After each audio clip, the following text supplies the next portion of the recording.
ಕರಾವಳಿ ಭಾಗದಲ್ಲಿ 4 ದಿನಗಳ ಕಾಲ ಭಾರಿ ಮಳೆ ಆಗುವಂತ ಸಾಧ್ಯತೆ ಇದೆ. ಬೆಂಗಳೂರಿನಲ್ಲಿ ಜುಲೈ 1ರವರೆಗೆ ವಾತಾವರಣ ಬದಲಾವಣೆ.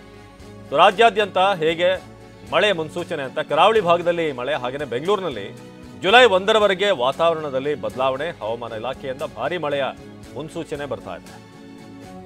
ಅದರಲ್ಲೂ ದಕ್ಷಿಣ ಕನ್ನಡ, ಉಡುಪಿ, ಉತ್ತರ ಕನ್ನಡದಲ್ಲಿ ರೆಡ್ ಅಲರ್ಟ್ ಘೋಷಣೆ ಮಾಡಲಾಗಿದೆ 3 ಜಿಲ್ಲೆಗಳಲ್ಲಿ. ಕರಾವಳಿ ಭಾಗದ ಜಿಲ್ಲೆಗಳಿಗೂ ದಕ್ಷಿಣ ಕನ್ನಡ, ಉಡುಪಿ ಹಾಗೇನೇ ಉತ್ತರ ಕನ್ನಡ. ಇನ್ನು ಮಲೆನಾಡು ಭಾಗದಲ್ಲಿ ಚಿಕ್ಕಮಗಳೂರು, ಕೊಡಗು, ಶಿವಮೊಗ್ಗದಲ್ಲಿ ಆರೆಂಜ್ ಅಲರ್ಟ್ ಇದೆ. ಕರಾವಳಿಯಲ್ಲಿ ರೆಡ್ ಅಲರ್ಟ್, ಹಾಗೇನೆ ಬೆಳಗಾವಿ, ಹಾವೇರಿ, ಮೈಸೂರಲ್ಲಿ ಯೆಲ್ಲೋ ಅಲರ್ಟ್ ಘೋಷಣೆ ಮಾಡಲಾಗಿದೆ. ಕರಾವಳಿ ಭಾಗದಲ್ಲಿ 4 ದಿನಗಳ ಕಾಲ ಭಾರಿ ಮಳೆ ಆಗುವಂತಹ ಸಾಧ್ಯತೆ. ರೆಡ್ ಅಲರ್ಟ್ ಅನ್ನು ಘೋಷಣೆ ಮಾಡಲಾಗಿದೆ. ಈಗಾಗಲೇ ಸಾಕಷ್ಟು ಅವಾಂತರ ಮಂಗಳೂರು, ಬಂಟ್ವಾಳ, ಈ ಬೆಳ್ತಂಗಡಿ ಭಾಗದಲ್ಲಿ ಆಗ್ತಾ ಇದೆ.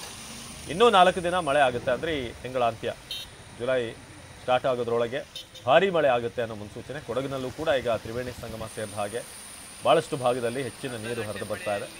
ಇನ್ನು ಚಿಕ್ಕಮಗಳೂರಿನಲ್ಲೂ ಕೂಡ ನಾವು ನೋಡ್ತಿರೋ ಹಾಗೆ ನದಿಯ ಮಟ್ಟ, ತುಂಗಾ ಹಾಗೂ ಭದ್ರಾ ನದಿಯ ಮಟ್ಟ ನಿರಂತರವಾಗಿ ಹೆಚ್ಚಾಗ್ತಾ ಇದೆ.